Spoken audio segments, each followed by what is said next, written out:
The Duke laughed at her worn-out horse, and by sunset she had earned his greatest respect.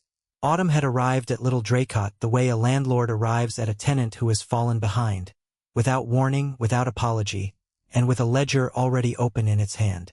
The hedgerows along the lane to the Whitfield cottage burned themselves out in a single week that year. The elms shed their yellow in silent handfuls, and the wind that came down off the Sussex ridge learned a new grievance and would not be soothed of it. Even the little mare in the paddock behind the cottage, Barleycorn, 22 years old that spring, sway-backed, foundered at the near hind, dignified in the specific way only very old, very used horses can be. Even Barleycorn stood a little more slowly into the wind that October, as if she had decided, without consulting anyone, that this would be a season in which the small dignities would be the ones that had to be preserved. Inside the cottage, in the narrow room off the kitchen that served as her father's study, Miss Clara Whitfield was writing a letter she did not want to write. She was 23, brown-haired, gray-eyed in a light so pale it was often called sensible, of medium height and unremarkable figure, and she wore that morning a plain gown of dark gray wool with long sleeves and a modest fichu at the throat, because she had learned, over years of being the middle of 3 sisters, that a woman who did not wish to be looked at learned first to dress so that the eye passed cleanly over her. The elder sister, Beatrice, was in London that season under an aunt's patronage. The younger, Anne, had been dead for winters. And Clara had learned to be the daughter who was neither expected to marry brilliantly nor mourned as if she might have. Clara did not sit at the front of the pew on Sundays, did not sing in the drawing-room after dinner, did not have a season, did not have a portrait done. Clara balanced the household books, wrote the letters her father was too proud to write himself, mended the collars of his 3 surviving coats, and every morning at first light rode Barleycorn along the ridge above the village, because it was the 1 hour of the day that belonged to nobody but her. The letter she was writing that morning was to Ashcombe Hall. Her father, Mr. Edmund Whitfield, barrister, once, in a modest way, retired now on a pension so slender that the family had learned the language of postponement, had received 3 days earlier a courteous, unornamented note from the Duke of Ashcombe's steward, requesting that Mr. Whitfield attend at the Hall on the 28th of October to discuss a matter of neighborly business. Neighborly. The word had made her father sit very still at the breakfast table. The Whitfields' cottage stood on the northern edge of the Ashcombe estate. The 12-acre paddock, the small orchard, and the 2 fields Mr. Whitfield still called his own were carved, all 3 of them, out of land that had once been Ashcombe land and had been sold in the elder Duke's time to settle an unrelated matter. That sale had never sat easily with the Ashcombe family, and everyone in the village of Little Draycott had long expected, with a kind of resigned certainty, that when the new Duke came into his inheritance, he would want it back. Clara had watched her father's face at the breakfast table and had understood, in the space of one silence, that he would not be able to go. Not because his health forbade it, though it did. Not because his pride forbade it, though it did also. But because if he went, he would return without the cottage, and he did not know how to bring that news home. She had said that same morning that she would go instead. Her father had not looked up from his cup for a very long time, and then he had said, in a voice that was very tired, that if she thought she could be spared the humiliation of it, she might go and welcome, and he would write her a letter of standing to carry in her pocket. He had not written the letter. He had not been able to write it, and so on the morning of the 28th, Clara sat at his desk and wrote it for him, in a hand she had taught herself to imitate for exactly this kind of occasion, and she signed it at the bottom with her father's flourish, and she folded it neatly, and she put it in the small reticule she carried, and she went out to the paddock to saddle Barleycorn. Barleycorn stood into the saddle patiently, the way she stood into everything, and Clara adjusted the girth with the quiet competence of a woman who had grown up doing her own work, and she led the old mare out through the paddock gate onto the lane. The lane climbed for 2 miles through beechwoods and along a low limestone wall, and at the top of the ridge it turned east, and from the top of the ridge on a clear morning, one could see the whole of the Ashcombe estate laid out below, the long avenue of limes, the water in the ornamental lake, the pale stone of the hall itself set into its lawn like a coin set into felt. Clara had ridden to the top of that ridge every morning of her adult life, and she had never once ridden down the far side of it. She was going down the far side of it now, on a 22-year-old mare, on an errand that would end with either the loss of her family's home or the beginning of some arrangement she could not yet imagine. She was, at that moment, entirely invisible to the world. Not one person in the county would have named her if asked. Not one servant at Ashcombe Hall knew her face. She was a young woman on an old horse in a grey dress, on a Tuesday in October, at 8 o'clock in the morning. And she had decided, somewhere between the paddock gate and the top of the ridge, that she would not be humiliated today, because to be humiliated one must first be seen, and she had never in her life been seen, and she did not expect to begin now. Ashcombe Hall was a house that knew its own worth. It had been built in the reign of the first George out of the pale honey-colored stone that came from a quarry 3 miles to the west, and it wore its 200 years the way a well-cut coat wears a decade, evenly, without complaint. The avenue of limes ran a full quarter of a mile from the gatehouse to the forecourt, and at the end of the avenue the hall opened its front like a book that had been left open at a favorite page. A portico of 6 unfluted columns, a pediment carved with a hunting scene worn smooth by weather, 3 long ranks of sash windows above and below, and at the center of the forecourt an oval of raked gravel around a plinth on which no statue had ever quite been agreed upon. Clara rode into the forecourt at 9:30. She did not ride up to the front door because she was not a guest and she knew better. She rode instead around the eastern side of the house to where, in the coachyard behind the stable block, a groom might reasonably take her horse. The coachyard was busy that morning. A farrier at work at the near forge, 2 grooms leading a matched pair of bays back from exercise, a stable boy of about 14 sitting on an upturned bucket polishing a bit, and Clara dismounted at the far side of the cobbles and led Barleycorn in by the reins so as not to make the old mare walk more than she must. It was the stable boy who saw her first. He put down his rag and stood up, because he had been well trained, and he came forward with his cap in his hand and he took Barleycorn's rein from her with the gentle deference boys of that age often show to horses much older than themselves. He was slight, with a smear of blacking at the corner of his mouth and a very serious pair of dark eyes, and he did not smile when he took the rein, and he did not remark on the mare. Clara noticed. She marked the fact of him. His seriousness with the old horse, the way he cupped his hand under the bit rather than pulling, and she said quietly that if he would give the mare a little warm water and half a nosebag before she rode home, she would consider herself in his debt. He said, in a voice quieter than hers, that he would do that gladly, ma'am, and that there was a stall at the back of the range that would be quiet for her. And she thanked him, and she meant it, and she turned and walked toward the house. It was as she was walking away that she heard the laugh. It came from the mounting block by the stable arch, a short, dry, single note of a laugh, the kind of laugh a man gives when he has been about to say something and thinks better of it, and it was followed by a low remark she did not hear, and by the answering murmur of a second man's voice, and by the shifting of 2 pairs of boots on the cobbles. Clara did not turn her head, because she had been raised not to. But she understood, in the way one understands weather, that the laugh had been at her horse, and that the man who had laughed was standing at the mounting block in his own stable-yard, and that he was therefore either the Duke of Ashcombe or a member of his household so intimate with the family that the distinction, at that hour, would not signify. She walked on. She followed a footman around to the eastern door, and she was shown into a small anteroom off the great hall, and she was told, in the courteous impersonal voice servants' use with strangers of uncertain rank, that his grace would receive her presently. She sat down on a straight-backed chair. She placed her father's forged letter of standing on her lap. She folded her gloved hands over it, and she waited. The Duke of Ashcombe was, in that October of that year, 31 years old. His name was Nathaniel Ravenshaw. He was tall, an inch over 6 feet, dark-haired, gray-eyed, of the kind of lean, hard build that came from riding 6 hours a day in all weathers rather than from any pursuit of the fashionable figure. He wore, that morning, a plain dark coat of country cut, buckskin breeches, riding boots that had been resoled twice by the same bootmaker in Chichester, and no adornment of any kind beyond his father's signet on the smallest finger of his left hand.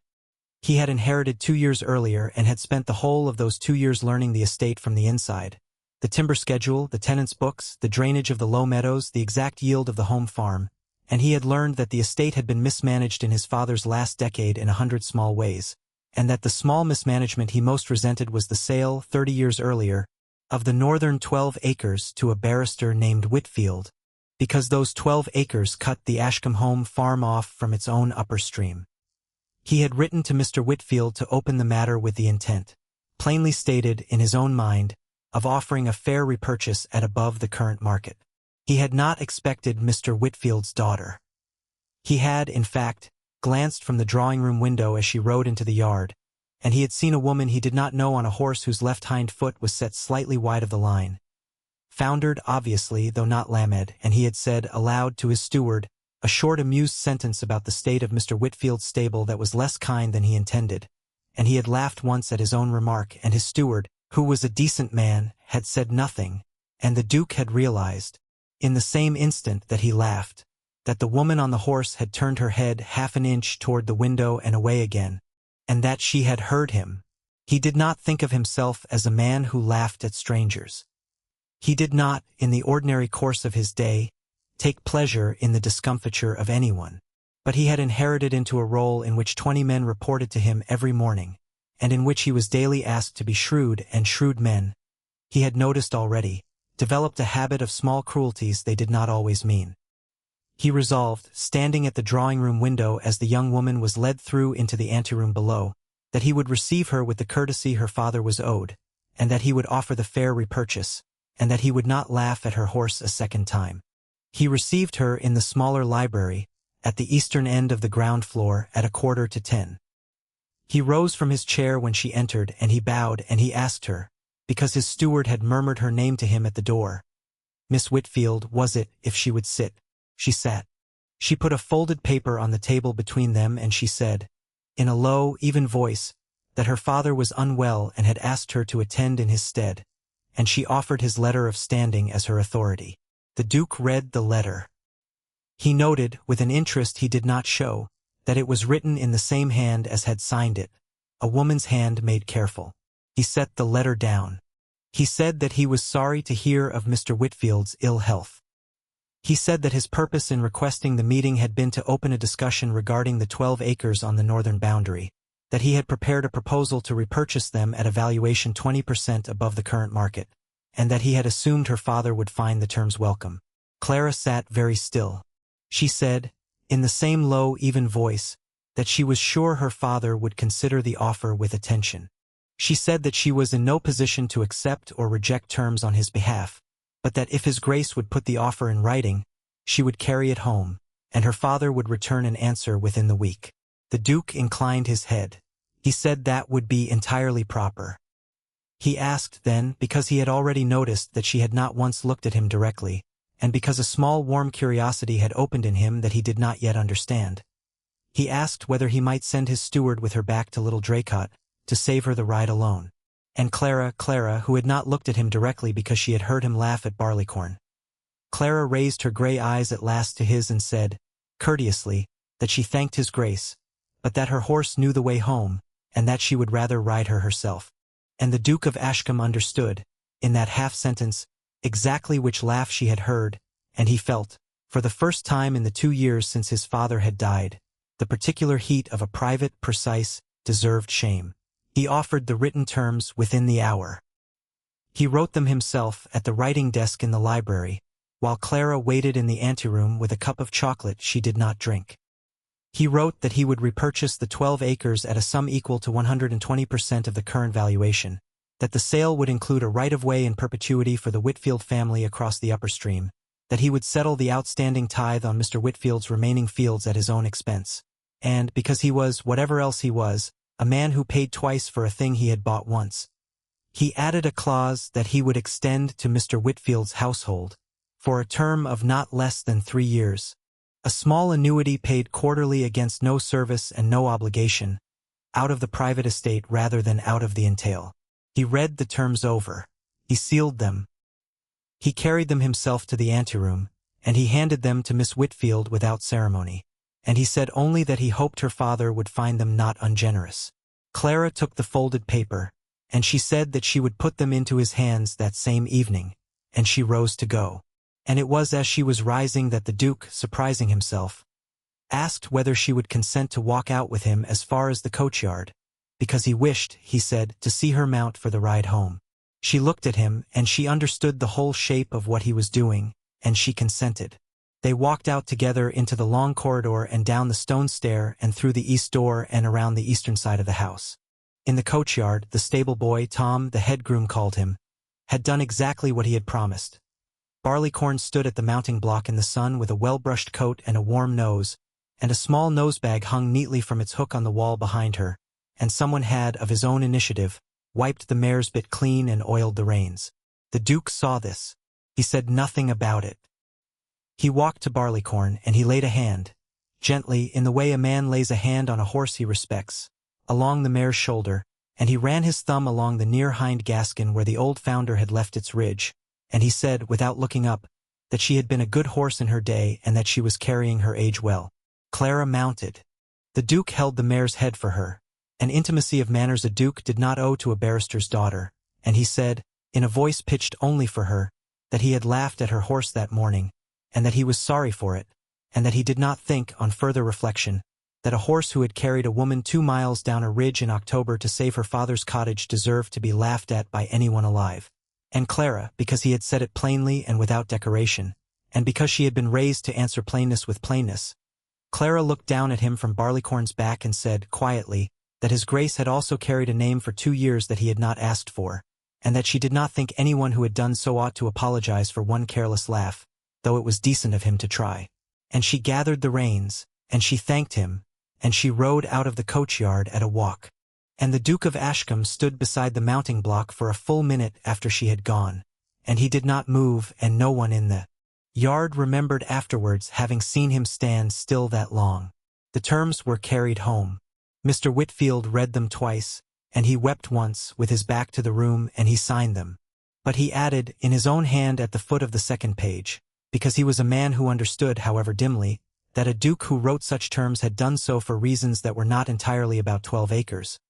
He added, in his own hand, a counter-proposal. He wrote that he accepted the duke's terms in every particular, save one, that the annuity should not be paid, and that if his Grace considered his household to be in any way owed a further consideration, it should take the form, instead of an offer of marriage to his surviving daughter Clara, on such settlements as his Grace judged fair. He blotted the page. He signed his name a second time, and he asked Clara, without looking at her, if she would carry the paper back to Ashcombe Hall in the morning.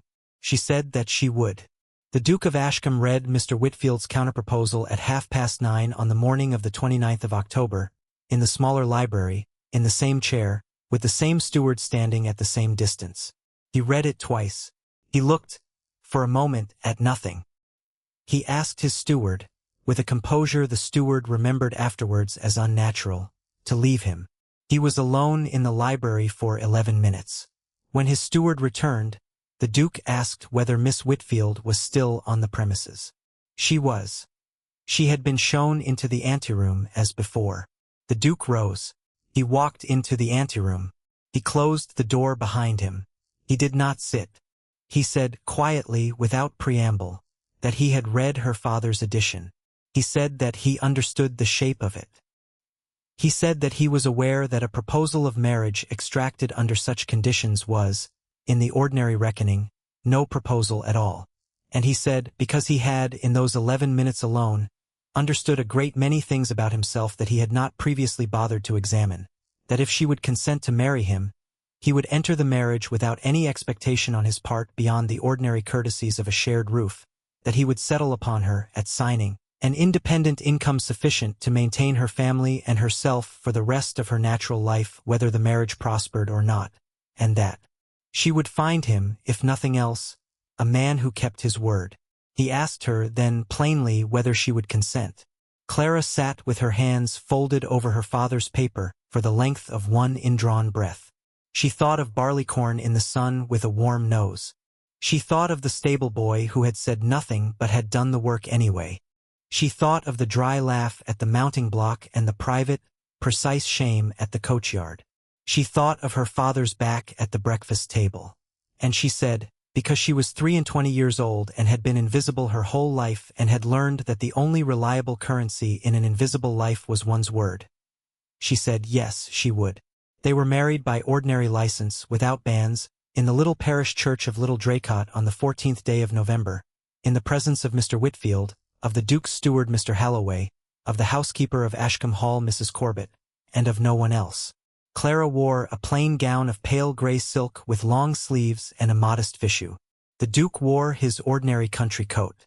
The rector of Little Draycott, who had christened Clara at that same font, did not smile once during the ceremony, because he was not a man given to smiling, and because he did not, in his private judgment, believe that a marriage transacted at such speed and on such foundation would prosper. He was in some particulars a very good rector. He was, in this particular, wrong. There is a species of loneliness that is peculiar to great houses. It is not the loneliness of empty rooms, because the rooms of a great house are never quite empty. It is the loneliness of being in a room in which every object has a longer history than one's own, and in which one is, until proven otherwise, a temporary rearrangement.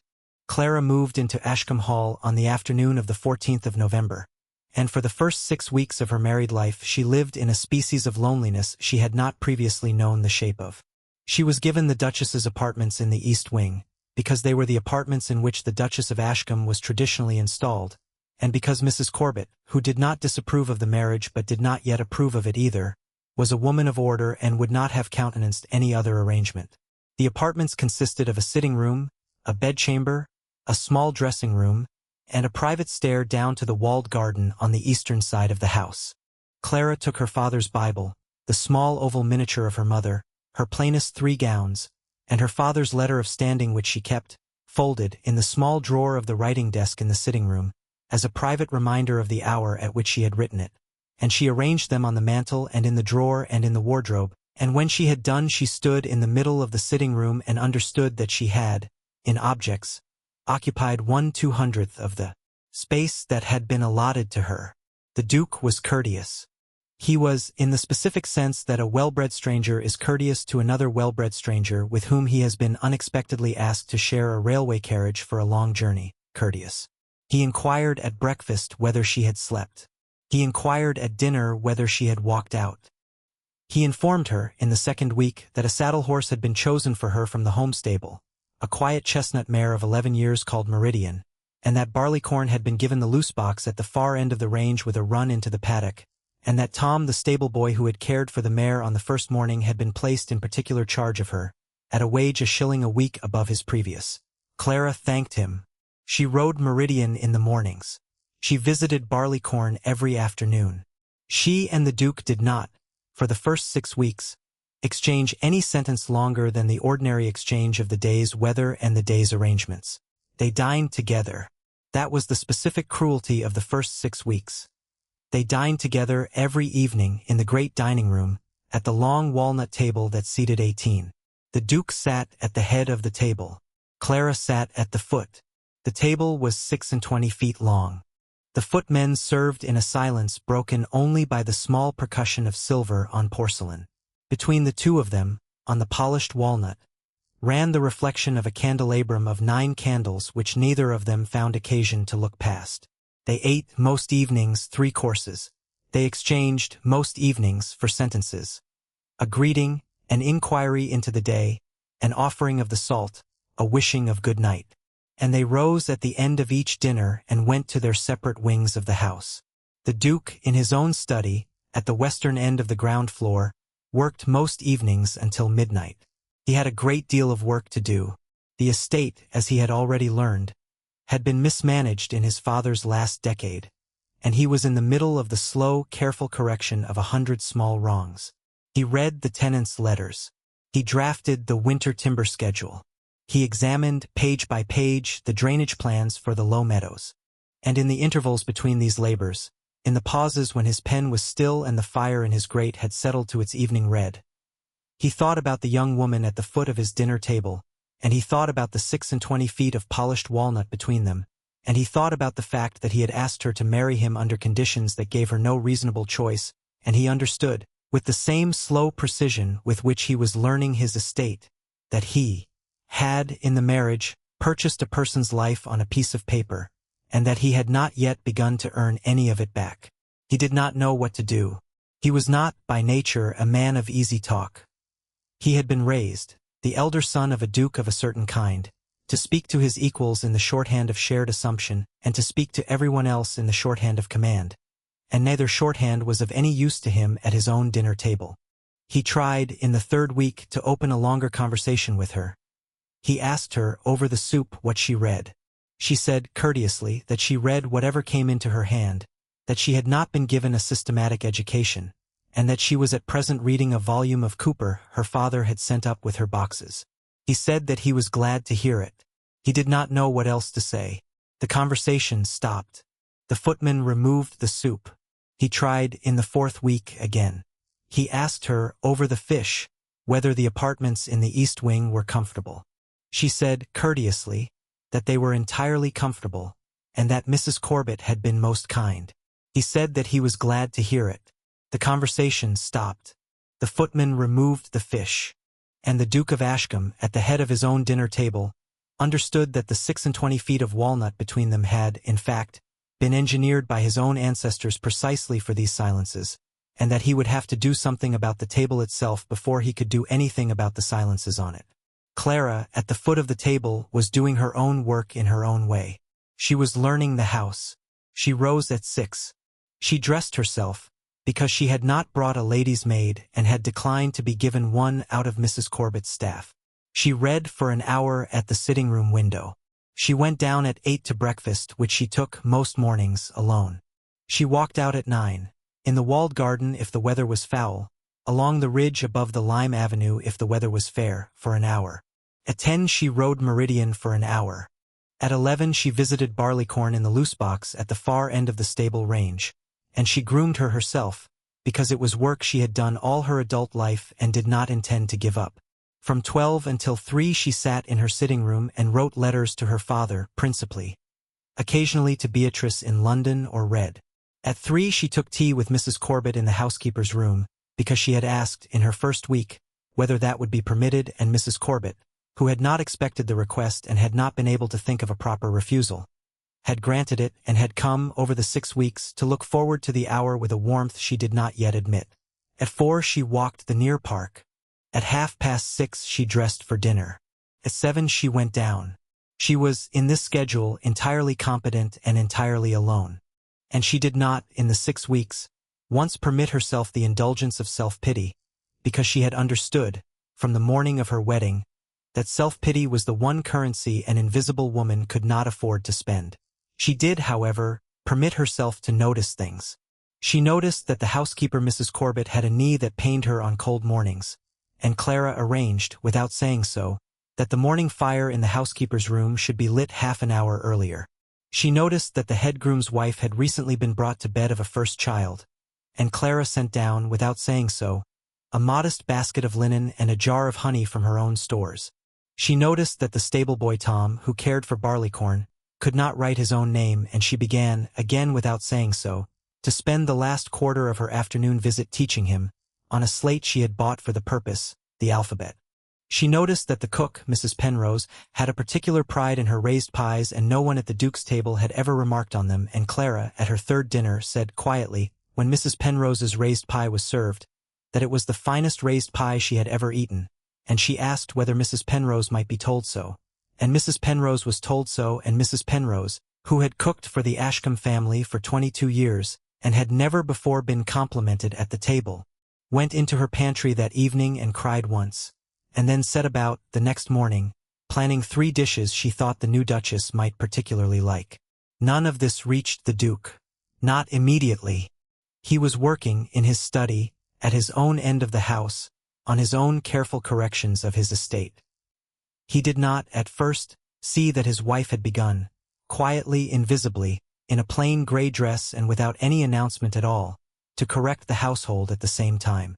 But the household saw, and the household, which had received her in silence in November, was, by the 2nd week of December, beginning to move around her the way a body of water begins to move around a stone that has been set into its bed. Not with warmth yet, but with the quiet recognition that something new had been placed in the current, and that the current had begun to shape itself, faintly, in response.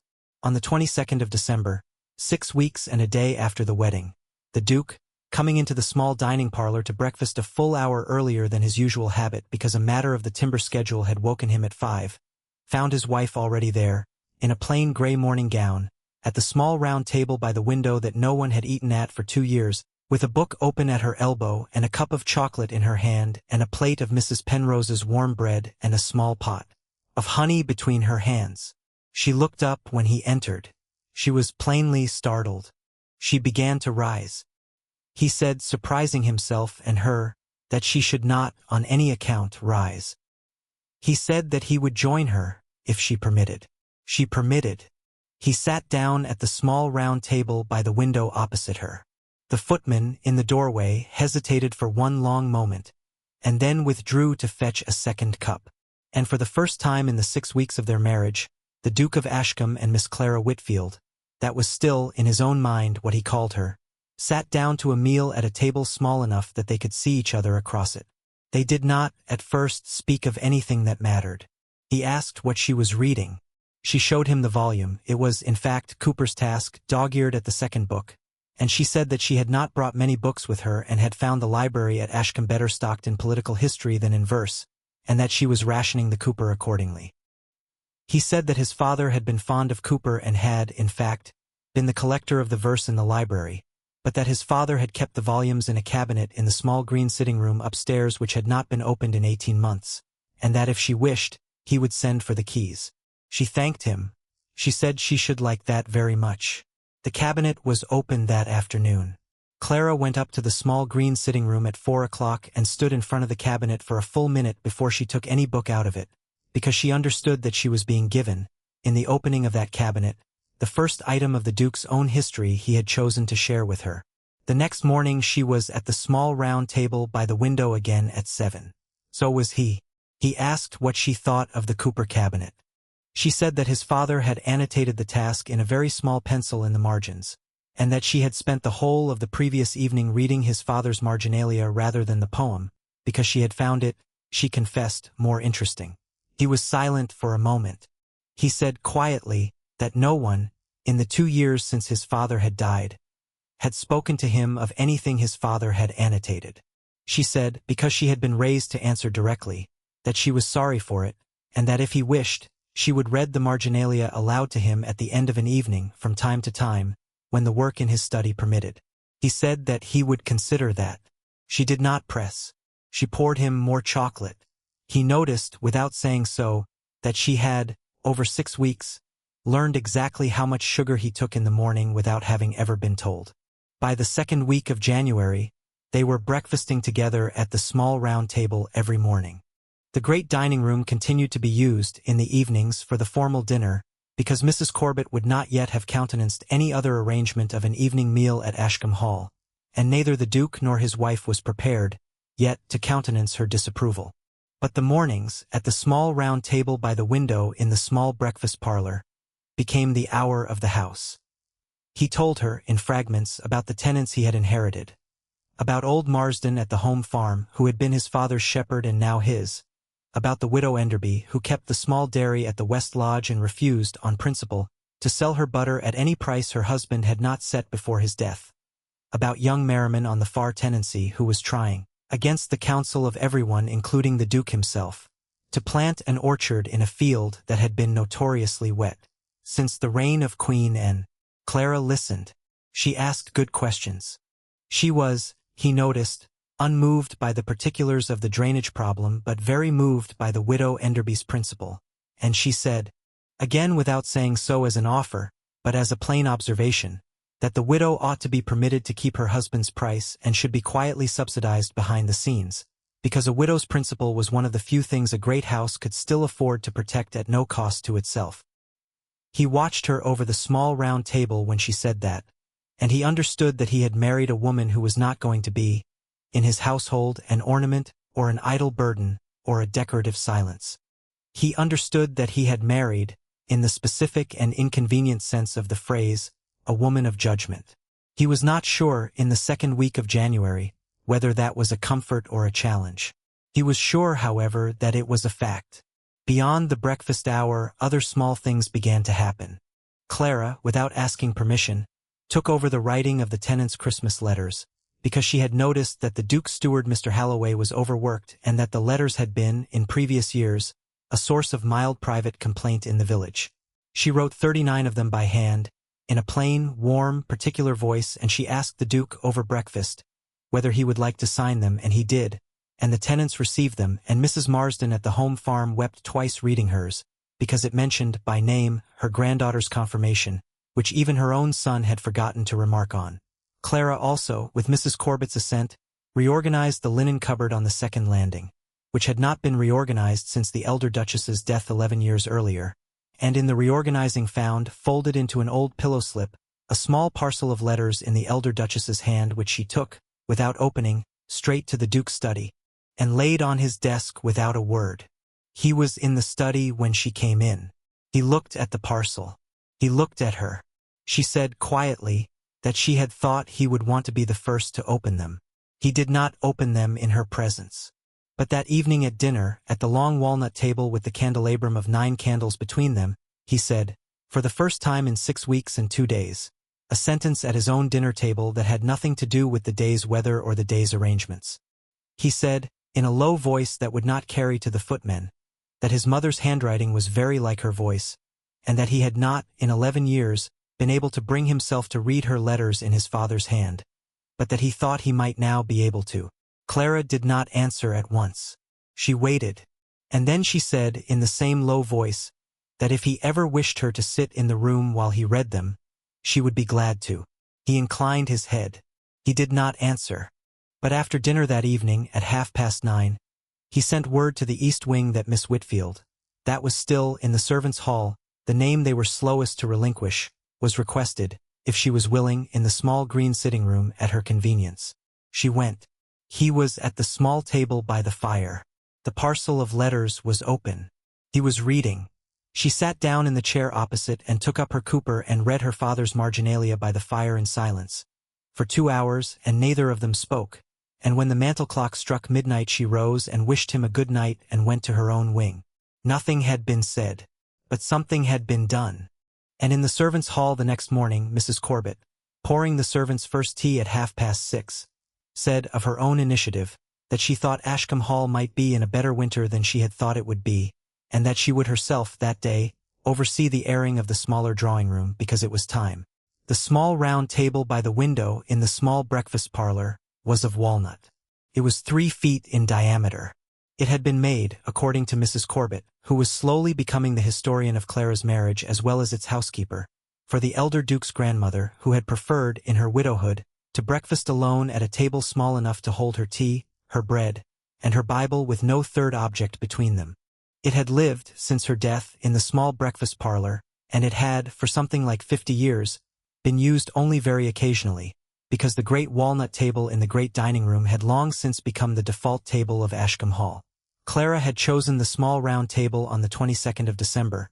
On the first morning she came down to breakfast earlier than the usual hour, because it stood in the sun and because it was small enough that she did not feel, sitting alone at it, as if she was performing loneliness for the benefit of an empty room.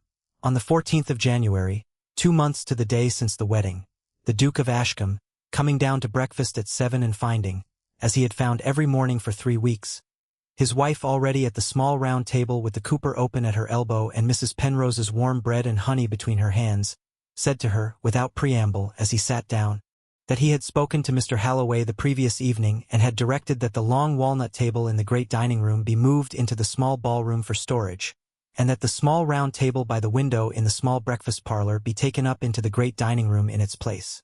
Because it was, he said, an absurdity of an arrangement that he and his wife should continue to sit 26 feet apart at their own dinner, and he did not, on reflection, feel obliged to continue an absurdity that had been engineered by ancestors who were no longer available to defend it. Clara set down her cup. She did not, at once, answer. She looked at him, for the first time that morning, directly at him, and she saw that he had said the sentence with the particular quiet care of a man who had rehearsed it once in his own study the previous night. And she said, in the same quiet, direct voice she had used to accept his proposal in the anteroom, that she thought that was a very good arrangement. The Duke nodded. He did not smile, but his hand on the arm of his chair opened and closed once, and Clara saw it, and she said nothing, and she poured him his chocolate. The great walnut table was moved that afternoon. It took 6 men from the estate carpenters and half a day, because it had to be dismantled to pass the door of the great dining room. The small round table from the small breakfast parlor was carried up the servants' stair and set into the middle of the great dining room, in front of the fireplace, on a small rug taken up from the smaller library because Mrs. Corbett judged the room too grand for a bare boards under so modest a table. 2 chairs, one at each side, opposite each other, were placed at it. Nothing else. The candelabrum of 9 candles was returned to the plate room. In its place, on the mantelpiece behind the small round table, a pair of ordinary candlesticks was set with new candles. At 7 that evening, the Duke came into the great dining room in his ordinary country coat, because he had ceased, 3 weeks earlier, to change for dinner when there was no company. Clara came in from the eastern door in a plain gown of deep green, chosen that evening because it was the first evening since her wedding that she had elected to wear anything other than gray, and she sat down at the small round table opposite her husband. Between them, on the polished walnut of the small round table, was a bowl of clear soup, a loaf of Mrs. Penrose's bread, a decanter of the ordinary house claret, and one small blue vase, borrowed without permission from the housekeeper's own room, containing 3 sprigs of winter jasmine cut from the wall of the walled garden that afternoon by Clara's own hand.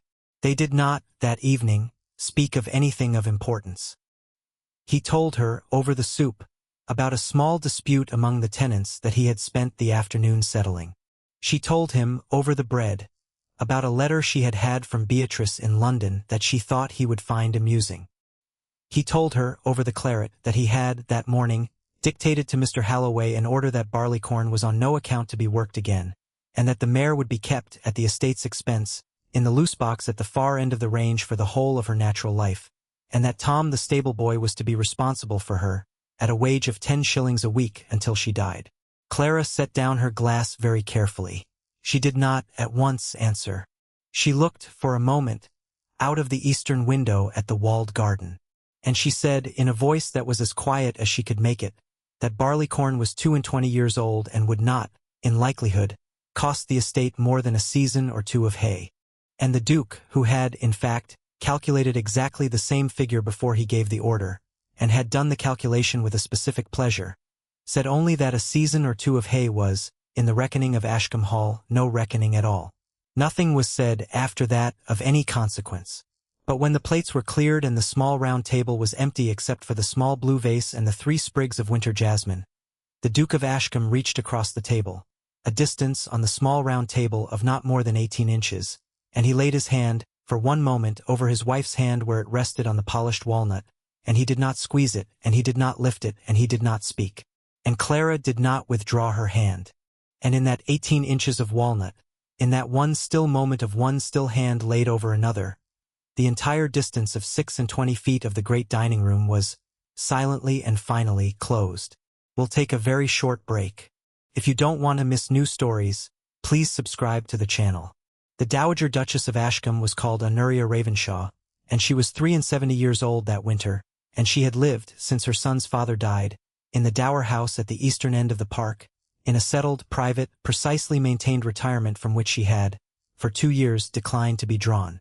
She had declined to be drawn out of it, most notably at her son's wedding, which she had not attended because she wrote to him at the time in a private note in her own hand, no wish to bear witness to what she suspected was a mistake dressed as a courtesy, and no intention of embarrassing the young woman by being present as the mistake unfolded. She had also declined to receive Clara in the 6 weeks that followed the wedding, because she did not, she said, believe in receiving young women out of duty until the young women had had a chance to acquire an opinion of their own. She had, however, in the last week of December, sent a very short note in the same hand to Ashcombe Hall, addressed not to her son but to his wife, requesting that if Miss Whitfield, she used that name deliberately, because she was of a generation that gave a woman her father's name until she had earned another, could be spared for an hour on any afternoon that suited her, the Dowager would be very glad to receive her at the Dower House at 3 o'clock. Clara went on the 28th of December. She walked, in a plain grey pelisse over a plain grey gown, along the path that ran through the eastern park, and she was received at the Dower House by an elderly manservant who did not smile and who took her cloak with the specific correctness of an old servant of a very old mistress. She was shown into a small warm sitting-room hung with green damask, and there, in an armchair by the fire, was the Dowager Duchess Honoria Ravenshaw, in a plain dark gown with a long-sleeved silk overrobe and a lace cap and a shawl of the finest cashmere the manufactory at Norwich had ever produced, and she was small and thin and grey-eyed like her son, and she looked, when Clara entered, exactly like the sort of old woman whom nothing on earth had ever, in 73 years, taken by Surprise. She asked Clara to sit. She asked, in the ordinary way, whether she was well. She poured tea herself because she did not, she said, permit her servants to pour tea for her at her own fire. And when the small silver pot was set down again on its trivet, and the second cup was steaming between them, the Dowager Duchess said, without preamble, that she had been sitting in her house for 6 weeks waiting to be told by the village whether the young woman her son had married was a fool, a schemer, or a person, and that she had, in the 6th week, given up waiting and had asked to see her, and that she would appreciate it. She said this without any softening at all, if Clara would give her, in the next quarter hour, sufficient material for her to decide which of the three. Clara set her cup down. She did not, at once, answer. She had, in the 6 weeks of her marriage, been asked no question so directly. She thought for a moment of pretending to be offended, and she thought for a moment of pretending not to be. And then she said, because she had been raised, again, to answer plainness with plainness, that she was not, so far as she knew herself, a schemer, and that she hoped she was not a fool, but that whether she was a person she was not yet in a position to say, because she had, until quite recently, been a daughter, and had, at present, been a wife for only 6 weeks, and had not, in her judgment, yet been anything long enough to have earned the noun. And the Dowager Duchess, who had been holding, for exactly the length of that answer, a small biscuit halfway to her mouth, set the biscuit down without eating it, and looked at Clara for a long, undecorated moment and said, with the small, satisfied smile of an old woman who had found, at 73, one more thing worth finding, said only, well, then, my dear, we shall have to see about that. They saw about it, over the next 3 months, on Tuesday afternoons at the Dower House, at 3 o'clock, without exception. The Dowager Duchess taught Clara, in those Tuesday afternoons, what she had not been taught before. How to sit at the head of a table of 20 and appear, to every one of the 20, that one had been talking to them alone. How to receive a compliment from a woman one disliked without either accepting or refusing it. How to write a letter of condolence to a servant's family in 17 lines that would be remembered for a generation. How to wear a plain gown in a room of showy ones and know, without turning one's head, exactly where the eye of the room was. And, the lesson Clara found the least easy to accept, how to permit oneself, occasionally, to be looked at because there were, the Dowager Duchess said, hours of one's life in which invisibility became not a discipline but a debt, and a woman who owed her husband and her house and her people the occasional visibility of her position was a woman who had to learn, however reluctantly, to pay. Clara listened. Clara took notes in a small pocketbook, which she brought to the Dower House every Tuesday. And by the end of the first week of February, when the Dowager Duchess had begun, from time to time, to laugh in Clara's presence, a very small, very dry laugh, which Clara understood from the first, was a promotion Clara had understood that she had been given, in the Dower House on Tuesday afternoons, a species of grandmother she had not known she was permitted to have. The London season opened, in that year, in the first week of April. The Duke of Ashcombe did not, ordinarily, take a house for the season because he did not, ordinarily, care for London. But the Dowager Duchess, in the last week of February, informed her son, over breakfast at the Dower House, at which Clara was also, by then, a Tuesday and Saturday fixture, that he would this year take a house for the season, and that he would take his wife to London for the 6 weeks of the season, and that his wife would be presented, and would be seen, and would be introduced by the Dowager Duchess herself in person to the 4 or 5 women in London, whose good opinion of a young duchess mattered, and to whose ill opinion the young duchess's peace of mind, for the rest of her life, would be answerable. The Duke of Ashcombe, in the presence of both his mother and his wife, understood immediately that he was not being consulted. He said, courteously, that he would write that afternoon to secure the house. They took, in the 2nd week of March, the 2nd house on the north side of Half Moon Street. A narrow, well-proportioned 4-story house with a green door and a fanlight and a dining parlor on the ground floor small enough that Clara could see her husband across it without difficulty. They traveled up on the 8th of April. The Dowager Duchess traveled with them. Mrs. Corbet did not, because Mrs. Corbet had, she said, no wish to see London again in her lifetime, but Mrs. Corbet had sent, ahead of them, 2 of the younger housemaids and a footman, and a cook of her own choosing, so that the household in Half Moon Street should not, she said, embarrass the house from which it had been sent. Clara was presented at the 3rd drawing-room of the season. She wore a gown of pale ivory silk with long sleeves and a modest square neckline with a fichu of Brussels lace at the throat, and her hair was dressed simply in the manner the Dowager Duchess preferred, and she carried herself into the presence chamber on her husband's arm without either drawing attention to herself or shrinking from it, and she was noted, in the report of one of the court's more observant older ladies, as the new Duchess of Ashcombe, a very quiet young woman of very steady eye, of no showy appearance and no small worth, which was, that season, one of the highest compliments the observer in question was in the habit of extending. They dined out. They received. They were, over the 6 weeks of the season, entertained in the drawing-rooms of the women to whom the Dowager Duchess had, in person, introduced them, and Clara, who had never before in her life been introduced to any room by any older woman of consequence, found that she was, in each of those drawing-rooms, treated with a warmth that had nothing to do with her own qualities and everything to do with the specific fact of the Dowager Duchess's arm through hers. She did not resent this. She understood, from her Tuesday afternoons, that the Dowager Duchess was spending, on her behalf, a specific reserve of social capital that had taken 60 years to accumulate, and Clara resolved, silently, that she would not spend 1 shilling of it in a way that would cause the Dowager Duchess to regret it. The first sign of trouble came in the 4th week. It came in the drawing-room of Lady Sefton, at a Wednesday evening in the last week of April. The Duke of Ashcombe was, that evening, in a conversation across the room with 2 men of the Foreign Office.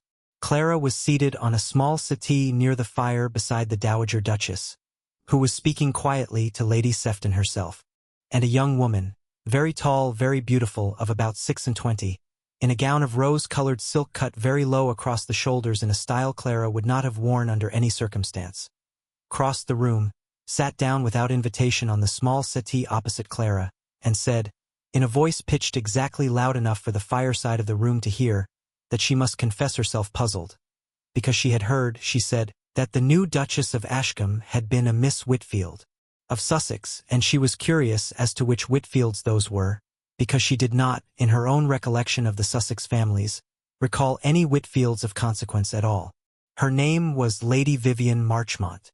She was the widow of a marquis's 2nd son who had died 2 years earlier of a fever contracted in Portugal, and she had, in the interval between his death and that April evening, been generally understood in London to be the woman the Duke of Ashcombe would eventually marry when he condescended to marry at all.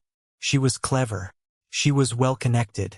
She was, by every ordinary reckoning, the woman such a duke ought to have chosen, and she had been informed of his marriage, in the previous November, by a letter from a cousin, and she had read the letter, and she had, in the 4 months since, permitted herself to consider the marriage first as a temporary mistake, then as an incomprehensible impertinence, and finally, by the time she was in London for the season, as a personal injury that she had been given no chance to protest against, and that she therefore intended to protest against quietly and steadily, in the drawing-rooms of London, for as long as it would take. Clara did not at once answer her. She had, in the 6 weeks of her Tuesday afternoons, been taught exactly this scene. She looked at Lady Vivian Marchmont, and she smiled the small courteous smile the Dowager Duchess had taught her to use in situations of formal insult, and she said, in a voice as level as her own morning voice, that her father was Mr. Edmund Whitfield, formerly of the Inner Temple, and that her family had lived at Little Draycott in Sussex for 4 generations, and that they were not, so far as she was aware, of any consequence in London society, but that she was very grateful to Lady Vivian for taking the trouble to inquire. Lady Vivian smiled. It was the specific smile of a woman who had opened a door and was pleased to find that it opened. She said that, of course, she had meant no discourtesy, and that she was sure the new Duchess of Ashcombe must find London society very fatiguing after so quiet a life. Clara said, in the same level voice, that she found London society very kind, and that she thought the kindness the more remarkable in the specific case of ladies who had, she understood, entertained certain other expectations of the Duke of Ashcombe not so many years ago. There was, in the fireside of the room, a very small, very quiet, very general intake of breath. The Dowager Duchess, without turning her head, said something to Lady Sefton about the price of coal that year. Lady Vivian's smile did not slip. It locked, and she said, after a moment, in a voice that had a fine, cold edge to it that had not been there before, that she should very much look forward to becoming better acquainted with her Grace over the remainder of the season, and she rose and she went away. The Dowager Duchess did not, on the drive back to Half Moon Street, comment. She waited until she and Clara were alone in the small drawing room upstairs, at 1:30 in the morning, with the fire dying and the Duke gone up to bed, and she said quietly that Clara had done well in her first engagement, but that Lady Vivian Marchmont was not a woman who lost an engagement without answering it, and that Clara should expect, in the 6 weeks remaining of the season, an answer of some seriousness. Clara said that she would. The Dowager Duchess kissed her once on the temple and went to bed. Clara sat by the fire for another quarter of an hour, and she thought about the woman in the rose-colored gown, and she understood, with the same slow precision with which her husband had learned his estate, that the escalation would not be one blow but many, and that it would come gradually, and that it would end, in whatever form the season permitted, in a scene that was intended to be public. The answer came in 3 stages, and it came exactly as the Dowager Duchess had predicted it would. The first stage was very small. In the 5th week of the season, at a supper party in Grosvenor Square, Clara heard, through the mouth of a young woman she had not previously met, and who spoke with the peculiar innocent brightness of a person who had been sent forward specifically to say the thing. The young woman said, over the fish, that she had been told a most curious story about the new Duchess of Ashcombe. She had been told, she said, that the marriage had been arranged in the space of one afternoon, in the study of a barrister in Sussex, and that the settlements had been drawn in 1 hour, and that the whole thing had had rather more the character of an emergency than of a courtship, and did the Duchess, she said, with the round innocent eyes of a well-trained messenger, mind explaining how it had all come about? Clara looked at her over the fish for a full second before she answered. She said that she was not sure who had told the young lady so, but that she thought, on the whole, that the account was not inaccurate, and that she had never, in her life, thought a marriage the worse for having been arranged efficiently. There was some laughter. The young woman colored, because she had been sent forward to embarrass, and had been received courteously, and did not know what to do with courtesy. The Dowager Duchess, from the other end of the table, permitted herself to smile behind her glass. The second stage was larger. In the 6th week, at a musical evening at Lady Jersey's, a printed sheet was in circulation among certain of the younger gentlemen. It was one of the small, privately printed satirical sheets that came out of a press in Fleet Street and lived a 2-week life in London before dying. Clara did not see the sheet, but the Dowager Duchess did, and Mr. Halloway, who had been sent up to Half Moon Street on estate business and who had been asked by Mrs. Corbett to keep an eye, also did. The sheet contained a paragraph, in the fashion of the day, about a certain young duchess lately imported from the provinces at bargain rates, and about the mare that carried her to her wedding, said by her fond husband to be worth every acre in Sussex, and about an unfortunate rival, of far superior name and figure, now consoling herself with better company. It was cheap. It was small. It was, in the ordinary run of London ephemera, unmemorable. But the Dowager Duchess brought the sheet home in her reticule that evening, and she laid it on the small drawing-room table between herself and her son and her daughter-in-law, and she said, without any particular expression, that they should all 3 know what was being said. The Duke of Ashcombe read the paragraph in silence. He read it twice. He did not, when he finished, speak. Clara reached across the table and took the sheet from his hand and folded it once and set it aside. She said quietly that she thought the paragraph beneath their notice, and that the paragraph would die in a week whatever they did, and that she would prefer that they did nothing. The Duke said, in the specific voice he had used for months earlier in the coachyard at Ashcombe Hall, when he had said he was sorry for laughing at her horse, the Duke said no. He said quietly that a paragraph like this one was not the whole of what was being prepared, and that he had lived in London long enough to know that a sheet like this was the small artillery that preceded a larger action, and that he intended to be ready for the larger action when it came. He said that Clara should, however, do nothing and go on doing nothing, and be seen to be doing nothing, because to answer such a paragraph was to give it weight it did not otherwise have. Clara said that she agreed. The Dowager Duchess did not speak. She only, without turning her head, laid her hand for one moment on Clara's hand on the table, and Clara understood that she had been given, in the 6 weeks of Tuesday afternoons and now in the 6th week of the London season, a full, considered, silent alliance with the older woman she had never been given by any woman before. The third stage was the ball. It was held at Ashcombe House in Berkeley Square, on the last Tuesday of the season on the 20th of May, because the Duke of Ashcombe had, for the first time in 3 years, determined to open Ashcombe House and to give a ball, on the counsel of his mother, because his mother had said that no woman was ever fully received in London until she had received London in her own house. 600 cards had been sent. Something like 530 were accepted. Clara wore, that evening, on the specific advice of the Dowager Duchess, a gown of soft dove-gray silk of the very plainest cut, with long sleeves, a modest square neckline with a narrow band of fine white lace at the throat, and a single strand of small, matched pearls that had been the Dowager Duchess's own at her own presentation, given to Clara that afternoon in a small square case with a note that read only, "For a woman who does not need them, from a woman who did." Lady Vivian Marchmont arrived at Ashcombe House at 10:30 in a gown of scarlet silk.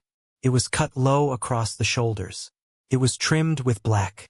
She wore, at her throat, a collar of rubies that had been her late husband's grandmother's, and she wore in her hair 3 small ostrich feathers dyed to match, and she was, when she entered the ballroom, the single most immediately noticeable woman in the room. Clara, in her dove-gray silk, in her single strand of pearls, at the far end of the receiving line beside her husband, did not look up as Lady Vivian was announced. She did not need to. She heard the small ripple that moved through the room, and she said, quietly, in an aside to the Dowager Duchess who stood behind her, that she believed the answer had come. The Dowager Duchess said, quietly, that she believed it had, and that Clara should attend to her husband's arm for the moment and let the answer, whatever it was, walk itself into the middle of the room before she noticed it. Lady Vivian walked into the middle of the room. She was accompanied by 2 other women, of similar rank and similar disposition, who fanned themselves and murmured, and by 2 gentlemen, one of whom Clara recognized as the young man who had had the printed sheet in circulation the previous week. And Lady Vivian, at the top of the ballroom, at a moment when the first set of the evening had just ended and the second had not yet begun, and the room was, therefore, at its quietest, produced from within the folds of her scarlet gown a small folded document. She held it at her side. She smiled. She looked, for a very long moment, directly at Clara. And then she said, in a voice pitched, with the practiced skill of a woman who had done this before, to carry to every corner of the ballroom of Ashcombe House, she said that she had a very small matter she must reluctantly, in the interests of London society, place before His Grace of Ashcombe, and that she was sorry to do so at his own ball, but that she did not, she said, feel that she could in conscience delay it any longer. The document in her hand was a promissory note. It had been drawn, for years earlier, in the hand of Mr. Edmund Whitfield, Clara's father, for the sum of £300, in favor of a firm of London moneylenders which had, at some later point, sold the debt on, and it had, in the last month, come, by some route which no one in the ballroom that evening would have been able to trace clearly, into the possession of Lady Vivian Marchmont. The debt was, in itself, small, but Lady Vivian's use of it that evening was not. She said, still smiling, and still in the carrying voice, that she wished only to inquire, as any friend of the family might, whether His Grace was aware that his father-in-law's affairs were in such disorder, and whether His Grace's own settlements upon his wife had made adequate provision for the possibility that her family's creditors might, in the ordinary course of business, pursue their claims against Ashcombe estates. It was very well done. It was, in the specific reckoning of London drawing-room warfare, a masterpiece.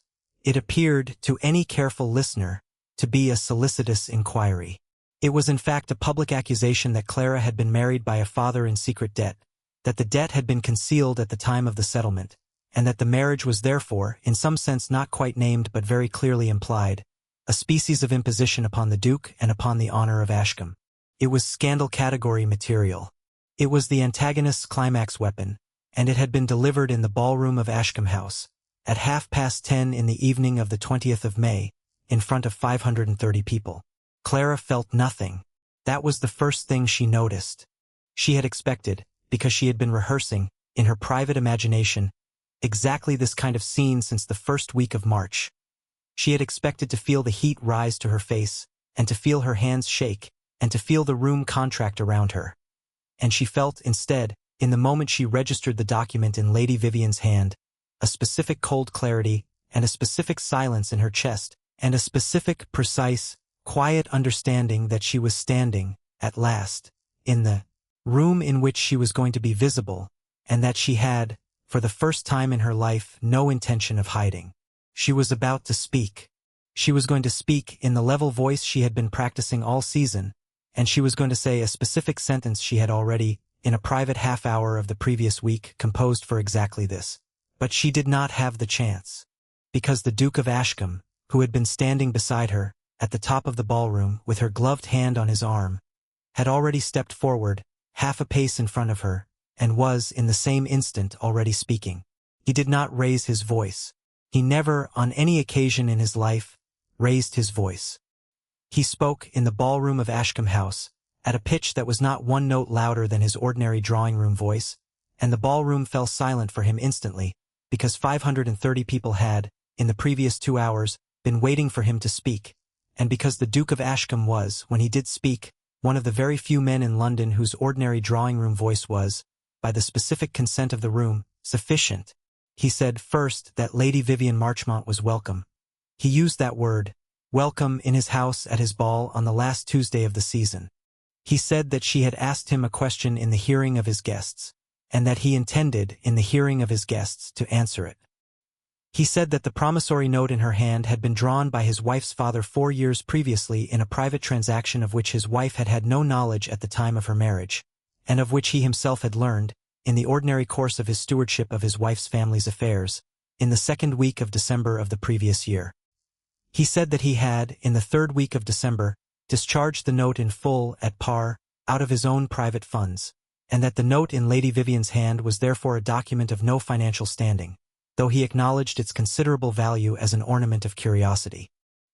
He said that if Lady Vivian wished to satisfy herself of the discharge, his solicitor Mr. Lambourne of Lincoln's Inn would be happy to furnish her with the receipt at any convenient hour, and that he begged her not, in her considerate anxiety for the affairs of Ashcombe, to trouble herself further on the point.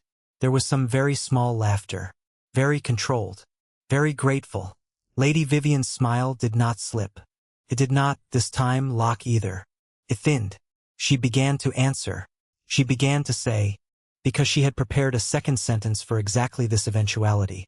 She began to say something about the general disorder of the Whitfield affairs, in the plural, and about the imprudence of a marriage entered into without full disclosure. And the Duke of Ashcombe, courteously, at exactly the right pitch and without moving, cut across her. He said that he had, in fact, one further thing he wished, on this occasion, to say in his own ballroom, in his own house, in the presence of his own guests. He said that certain persons had, in the last month, been at pains to explain to London society that his marriage had been ill-considered, imprudent, or opaque. He said that he would like, in the presence of the room, to correct the record.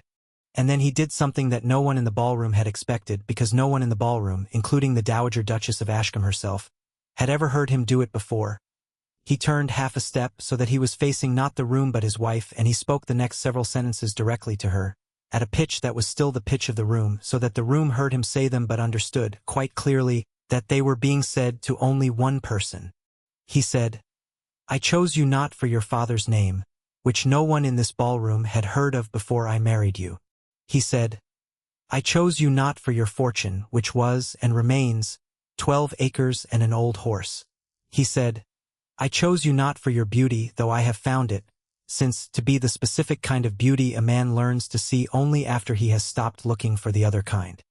He said, I chose you not for your family, though I have come, in these months, to love your father more than my own. He said, I chose you not for your rank, because you had none, and I chose you not for your convenience, because you were, from the first hour of our marriage, the least convenient decision I have ever made. He said, I chose you because in 6 weeks in the winter, in the quietest 6 weeks of my life, in a house I had spent 2 years dreading, you rearranged, without asking permission and without telling me, 30 small kindnesses in the working of my household, and I saw them, one by one, and I understood, one by one, what kind of woman had been standing at the foot of my dinner table. He said, I chose you because you were seen, at last, in my own house, and once you had been seen, in my own house, you were the only woman I intended to see again. He paused. He did not look at Lady Vivian. He did not need to. He said, then, very quietly, so that only Clara and the 10 or 12 people nearest to them in the ballroom could quite hear it. You were seen, Clara. You were seen even when you thought you were invisible.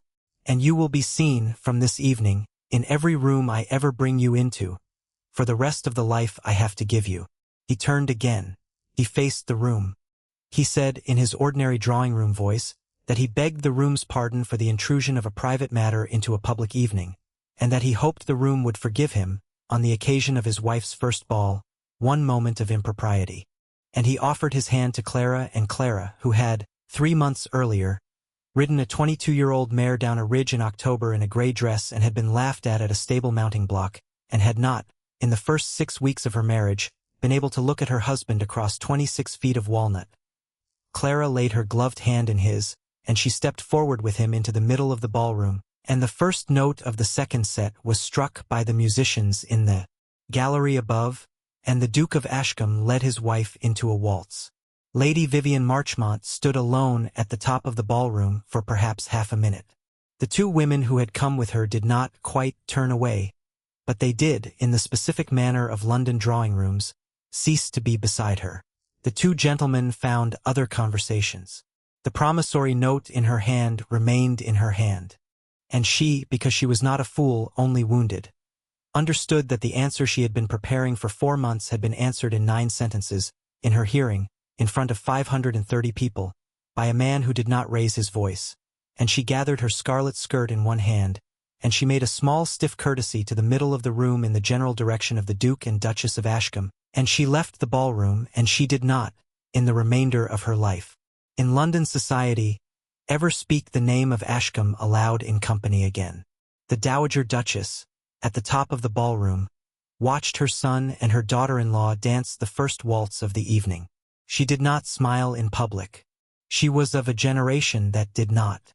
But her old manservant, who was standing by her chair, would tell his own daughter 20 years later, that on the 20th of May in that year, in the ballroom of Ashcombe House in Berkeley Square, he had seen the Dowager Duchess Honoria Ravenshaw, at 73 years of age, take a plain handkerchief out of her sleeve and hold it, for the length of one waltz, against the corner of her left eye, and that he had not, in 40 years of her service, ever seen her do that before. They did not speak during the waltz. They did not need to. But at the end of the set, when the Duke had returned Clara to the small settee beside the Dowager Duchess and had, with a courtesy that was almost fierce in its precision, been drawn away to speak to 2 ambassadors about a matter he did not care about at all, Clara sat down beside the older woman and understood, in the particular quiet that comes after a long-held fear has been finally answered, that she was going to weep, and that she was not, for the whole of the remaining season, going to permit it to happen in public. The Dowager Duchess, without looking at her, said quietly that Clara should walk out into the small conservatory at the eastern end of the ballroom, and that she should stay there for a quarter of an hour, and that no one in the room would follow her, because the Dowager Duchess intended to keep the top of the ballroom in her own hands until Clara returned. Clara rose. She walked out. She went to the conservatory. She stood between 2 great potted orange trees. She let herself weep, once, into her gloved hand, for the length of about a minute, without any noise. And then she stopped, and she wiped her cheek with the back of her wrist, and she straightened her dove-gray silk, and she waited. He came in a moment later. She had known he would. He did not, in the doorway, speak.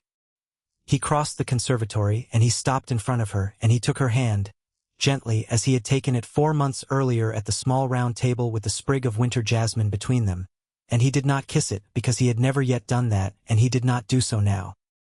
He said quietly that he had not, in the ballroom, said what he had said with any intention of embarrassing her. She said quietly that he had not embarrassed her.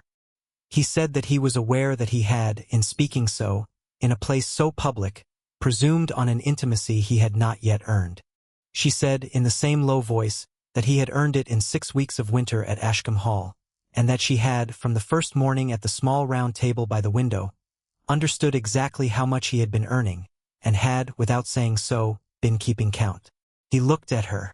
In the conservatory of Ashcombe House at 11:30 in the evening of the 20th of May, between 2 potted orange trees in the light of 1 candle standing on a small marquetry table, the Duke of Ashcombe looked at his wife, and he saw, for the first time in that specific light at that specific hour, that she was, in her plain dove-gray silk, in her single strand of small matched pearls, without any adornment beyond them, in a room he had brought her into and defended her in, the single most beautiful woman he had ever seen, and he understood, with the same slow clarity with which he had understood, In the 11th minute of a private 11-minute silence in his own library on the 29th of October, exactly what shape his life was going to take.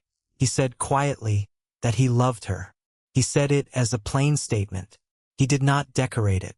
And Clara, because she had been raised, again and again in her life, to answer plainness with plainness, Clara said, in the same low, level voice, that she loved him too, and that she thought, from about the second week of December, when she had come into the small green sitting room in the evening with her Cooper and had sat by the fire in silence with him while he read his mother's letters, though she had not, until this moment, permitted herself the word.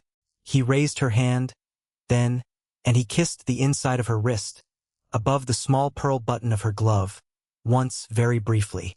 He did not kiss her on the mouth. He did not need to, and they stood, for perhaps another minute, in the light of the one candle on the marquetry table, and Clara heard, through the closed door of the conservatory, the beginning of the third set of the evening. And she said quietly that they should perhaps go back into the ballroom, because his mother had been holding the top of the room in her hands for a quarter of an hour, and had earned her release. He smiled for the first time that evening, a very small, very private smile. He offered his arm. She took it. They went back into the ballroom together, and the Dowager Duchess, at the top of the ballroom, saw them come in, and permitted herself at last in public one small, dry, satisfied smile of her own. The season closed at the end of the second week of June. The Duke and Duchess of Ashcombe returned to Ashcombe Hall in a plain traveling carriage, on ordinary post horses over 4 days, and they arrived on the 17th of June in the late afternoon in soft summer weather. The lime avenue was in full leaf. The home meadow, which had been sown in April, was green nearly to the knee. The house, at the end of the avenue, was open at every window, and every window was full of the golden light of a June afternoon, and Mrs. Corbet stood at the top of the front steps in her best gown with the staff of Ashcombe Hall drawn up behind her in 2 lines from the door to the gravel, and when the carriage stopped and the Duke handed his wife down onto the gravel, Mrs. Corbet, who had, in November of the previous year, judged the marriage a mistake she would tolerate for the sake of the house, Mrs. Corbet came forward, in front of the whole of the staff of Ashcombe Hall, and made a full formal curtsy, and said, in a voice that carried down the ranks, that Ashcombe Hall welcomed her Grace home. And Clara, in her plain traveling gown, curtsied back a very small courtesy to the housekeeper, because she had been taught, by the Dowager Duchess on a Tuesday afternoon in February, that the true rank of a great house was not carried by the woman on the top step but by the woman who had opened the door to her, and that a duchess who did not know this would not last her house a decade. The summer at Ashcombe was quiet. The estate ran, that year, better than it had run in 15 years, because the Duke of Ashcombe had, in the previous 2 years and a half, corrected the small mismanagements one by one, and because his wife, from the first week of July, had begun, with Mr. Halloway's assent and Mrs. Corbet's approval, to take upon herself the whole of the correspondence with the tenants, and had, in that correspondence, developed a warmth of tone that neither her husband nor his steward could quite have produced, and that the tenants, in return, answered with a warmth that Ashcombe Hall had not had from its village in a generation.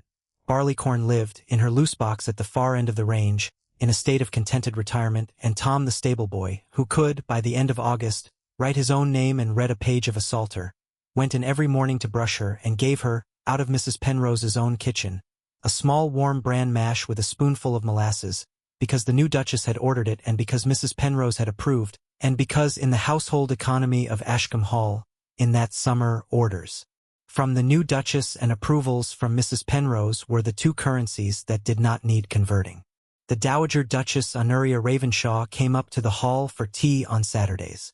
She sat, on those Saturdays, in the smaller drawing-room, and she watched her son and her daughter-in-law about her, and she said on one Saturday in August, to her old manservant on the way home in the small closed carriage that took her the half-mile from the hall to the dower house, that she was inclined to think that she had, for 2 years, been mistaken about a great many things, and that, in her particular case, an admission of that kind was, she would like her manservant to note, an admission she did not intend to make more than once in her lifetime.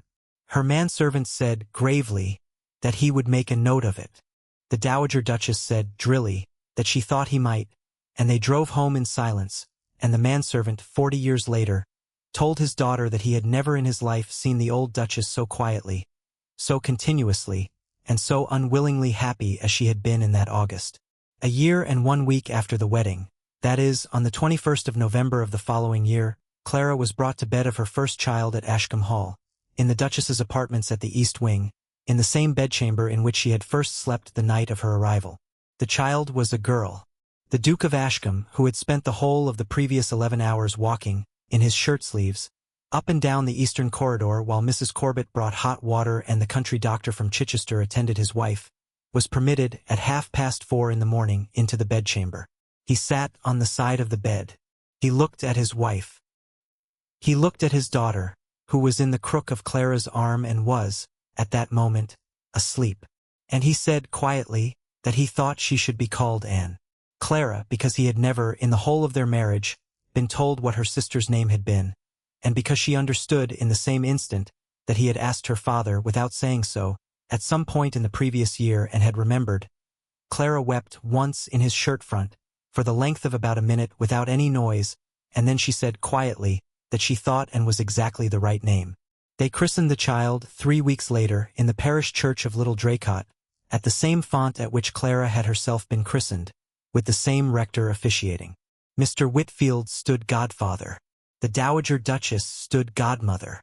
And at the christening supper afterwards at Ashcombe Hall, at the small round table that had been set in the middle of the great dining room a year before and had never, in all that time, been moved back, the Duke of Ashcombe rose at the end of the meal, at a moment when only the family were still in the room, and he said quietly that he wished to say only one thing. He said that a year and 1 week earlier he had married a woman who had, at that time, been so invisible to the county that she had ridden 2 miles down a ridge on a 22-year-old horse to save her father's cottage and no one in the county had known her face, and that he had, at their first meeting, laughed once at her horse, and that he intended, for the rest of his life, to spend the whole of his days trying to earn back the debt of that one laugh. And that if he was, at 80 and old, man in a chair at that same table with his wife opposite him, he did not think, he said, that he would consider the account quite settled. He raised his glass. Clara raised hers. Mr. Whitfield raised his with a hand that shook a little. The Dowager Duchess raised hers with a hand that did not. And the ordinary house claret, at the small round table in the middle of the great dining room of Ashcombe Hall, on a December evening a year and 1 month after a wedding that no one in the county had approved of, was drunk by 4 people who had, in that year and 1 month, come to constitute, without any of them having quite noticed it happening, a family. The last thing to be said about the year is the smallest. On the morning of the 28th of October of the following year, that is, on the 2nd anniversary to the day of Clara's first ride down the ridge to Ashcombe Hall, Barleycorn was found dead in her loose box, in a bed of fresh straw, with her head on Tom's coat which he had left in with her the night before because the wind had come round to the north. She had died in her sleep. She was 23 years old. Tom wept openly, without shame. Mr. Halloway wept privately in his office. Clara went to the loose box in her plain grey morning gown at 7:30, without a coat, in the light of a very white October dawn, and she put her hand on Barleycorn's neck, and she stood in the cold straw, for perhaps a quarter of an hour without moving. The Duke of Ashcombe came out and stood behind her in the doorway and did not speak. And when Clara turned at last and came to the doorway, he opened his arms and she walked into them, and he closed them around her and did not, for a long moment, let her go. And on the wall of the loose box at the eastern end of the range at Ashcombe Hall, there was placed, by order of the Duke, 3 weeks later, a small bronze plaque which read Barleycorn. She carried her mistress down the ridge, one October morning, and by sunset had earned this house's greatest respect. You were seen, the plaque did not need to say. Even when you thought you were invisible, you were seen. And if you enjoyed this story of a quiet young woman who was laughed at a stable mounting block on an October morning and, by sunset, was seen, you may enjoy, in your next quiet hour, the story of another young woman, of no name, no fortune, and no announced arrival, who walked into an earl's country house one summer evening in the plainest apron she owned, and who was mistaken, by every servant in the household, for the new kitchen maid, and who did not, for 3 full days, correct any of them. And of the earl who, on the 4th morning, at breakfast, understood exactly whom he had married, and what he was going to have to do to deserve it. That story is waiting for you. Thank you for listening to the story all the way to the end. Please tell us which city you're watching from and what the story made you feel. Don't forget to subscribe so you won't miss new stories.